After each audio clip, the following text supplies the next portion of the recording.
Dorothy pulled up at the curb by the school and waved for her kids to get in. All three of them would come running when they were little, but now the oldest two boys walked, so they didn't look uncool to their friends.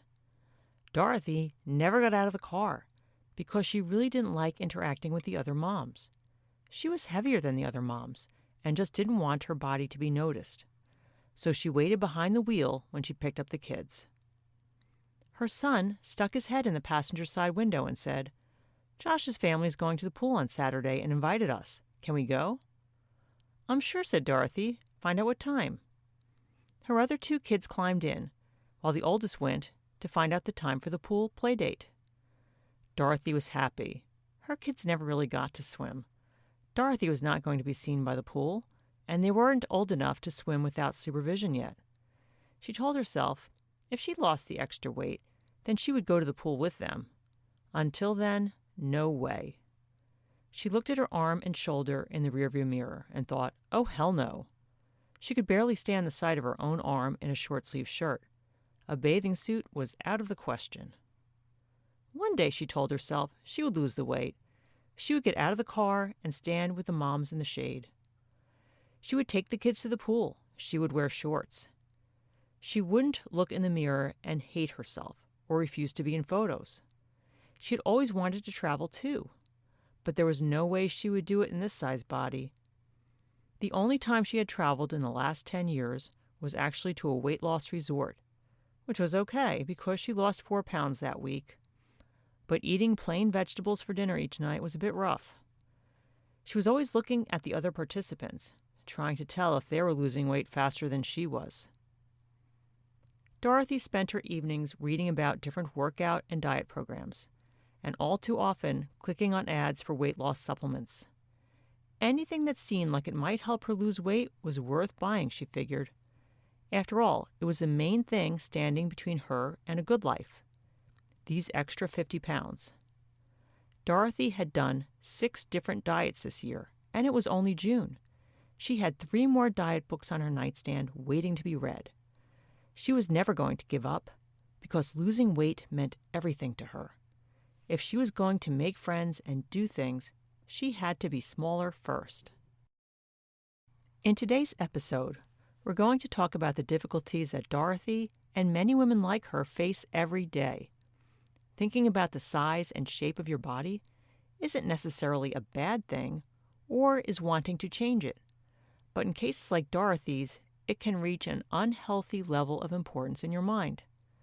When overconcern about your body shape and weight prevents you from doing things you'd like to do or being socially connected to other people, it can really limit your happiness and quality of life.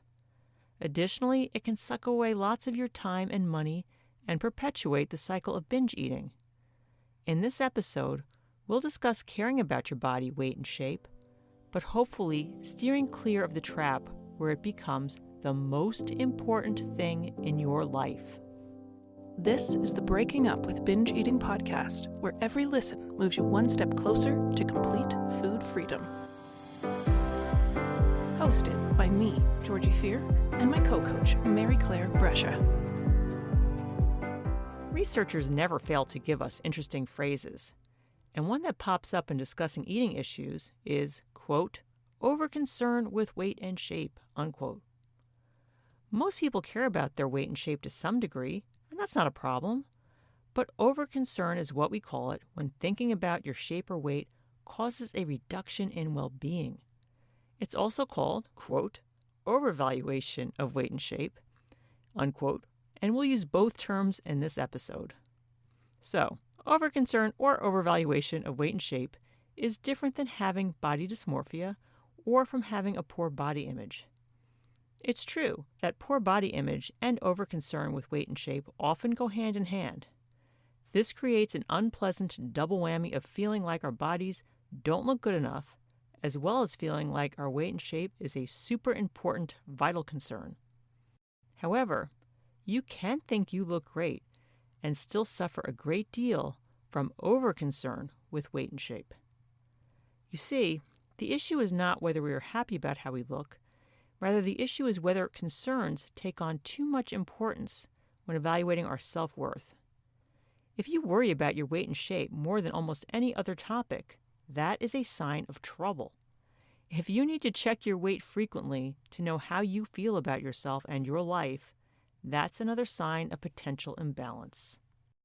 So let's assume there is some amount of overconcern. There are at least two remedies. One would be to decrease the importance of these concerns. The other would be to increase the importance of other aspects of your life. We like to try and do both. Lightening up the amount of concern you have over your weight and shape doesn't mean you have to change your body or let yourself go. It's more about changing the thoughts you have. One of the most helpful steps you can take is adjusting the stimuli you're exposed to via the internet and in your entertainment.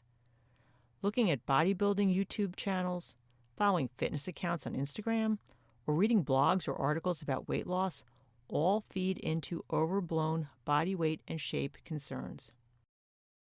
I hope this is obvious, but I'll say it anyway.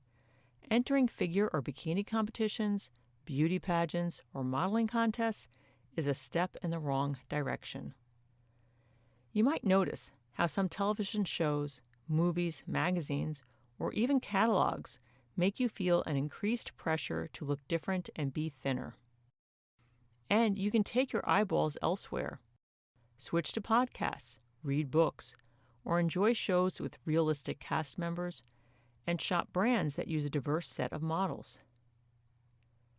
It can be a painful topic, but you may want to think also about shifting the people you spend time with.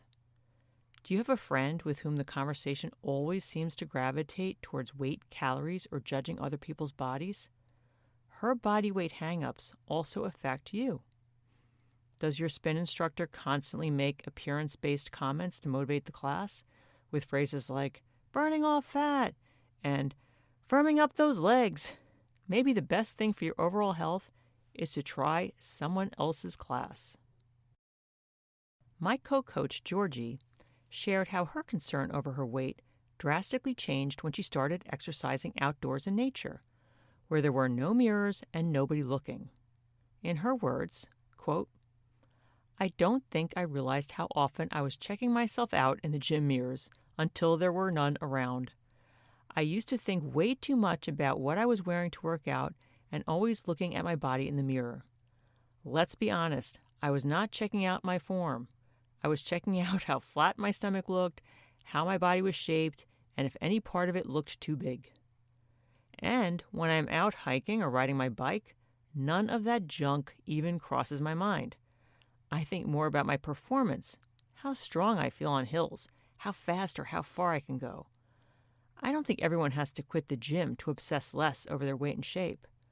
But prying your eyes away from the mirrors and heading outside, sometimes for variety, can be good medicine, unquote.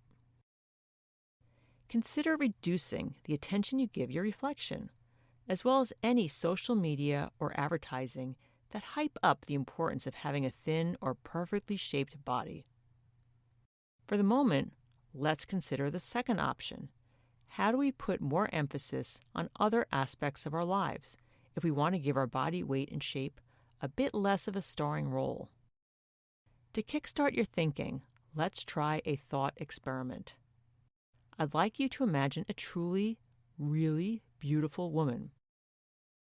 Make her the image of perfection in your opinion, especially her body weight and shape.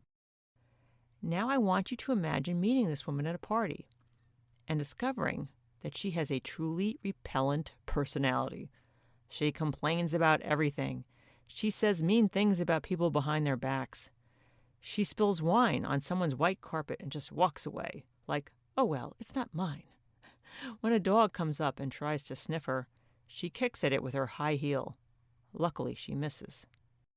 She has lots of people gawk at her on the street because, again, she's stunning. She's a professional model.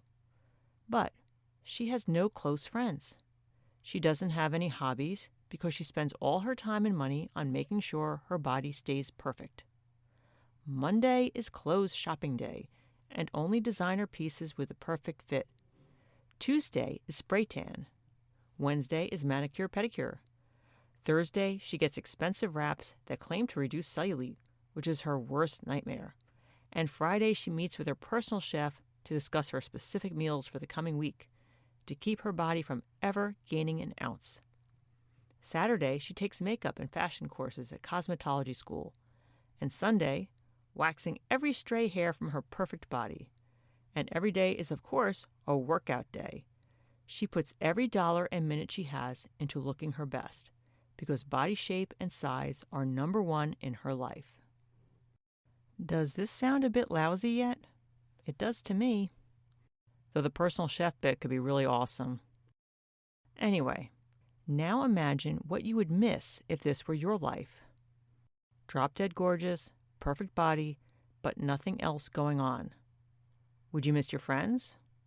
Volunteering? Relaxing on the sofa with your cat and spouse?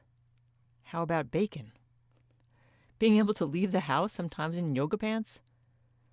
Being a parent, a teacher, a role model to others?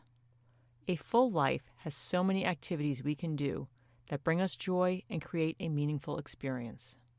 Not to mention, what will happen to this woman when she gets old? Second, remember how awful this woman's personality was. She was mean, inconsiderate, and selfish. She made an impression on everyone with her stunning body, but that didn't make her popular or loved. You probably know many people in your life who have personalities you adore and admire.